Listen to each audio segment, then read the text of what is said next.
சட்டவிரோத பணப்பரிமாற்ற வழக்கில் முன்னாள் அமைச்சர் செந்தில் பாலாஜிக்கு நிபந்தனை பிணை வழங்கி உச்சநீதிமன்றம் தீர்ப்பளித்துள்ளது. 50க்கும் அதிகமான முறை செந்தில் பாலாஜியின் காவல் நீட்டிக்கப்பட்டிருந்த நிலையில் இறுதியாக பிணை வழங்கப்பட்டுள்ளது. அதிமுக ஆட்சி காலத்தில் அமைச்சராக இருந்தபோது போக்குவரத்து துறையில் வேலை வாங்கி தருவதாக கூறி சட்டவிரோதமாக பணம் பெற்ற வழக்கில் கடந்த 2023ஆம் ஆண்டு ஜூன் 14ஆம் தேதி அமலாக்கத்துறையால் செந்தில் பாலாஜி கைது செய்யப்பட்டார். செந்தில் பாலாஜி பிணை கேட்டு தொடர்ச்சியாக தாக்கல் செய்த மனுக்களை சென்னை முதன்மை அமர்வு நீதிமன்றம் மற்றும் உயர்நீதிமன்றம் தள்ளுபடி செய்தன.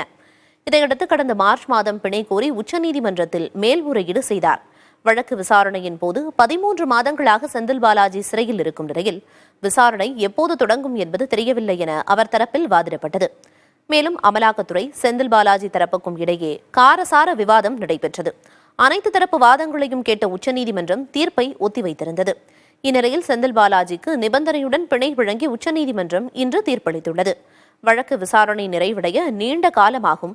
நீண்ட நாட்களாக ஒருவரை விசாரணை என்ற பெயரில் சிறையில் தொடர்ந்து வைத்திருக்க முடியாது என்ற காரணங்களுக்காக அவருக்கு பிணை வழங்கியுள்ளதாக நீதிபதிகள் தெரிவித்தனர். செந்தில் பாலாஜி மீண்டும் அமைச்சராகுவதற்கு எந்த கட்டுப்பாடும் தடையும் இல்லை என நிபந்தனை விதிக்கப்பட்டுள்ளது. குறிப்பாக திங்கட்கிழமை வெள்ளிக்கிழமைகளில் அமலாக்கத்துறை அலுவலகத்தில் கையெழுத்திடவும் சாட்சிகளை கலைக்க எவ்வித முயற்சியும் மேற்கொள்ளக்கூடாது எனவும் உச்சநீதிமன்றம் நிபந்தனையை விதித்திருக்கிறது. விசாரணை கைதியாகவே இருப்பதால் அடிப்படை உரிமை கருதி நிபந்தனை பிணை வழங்கப்பட்டுள்ளதாக தெரிவித்துள்ள உச்சநீதிமன்றம் 25 லட்சம் ரூபாய்க்கு இருநபர் உத்தரவாதம் வழங்க வேண்டும், வெளிநாடு செல்ல தடை என்பன உள்ளிட்ட நிபந்தனைகளையும் விதித்திருக்கிறது. 471 நாட்களுக்கு பிறகு சிறையில் இருந்து செந்தில் பாலாஜி வெளியே வர வாய்ப்புள்ளதால் புழல் சிறைக்கு வெளியே பலத்த பாதுகாப்பு போடப்பட்டுள்ளது.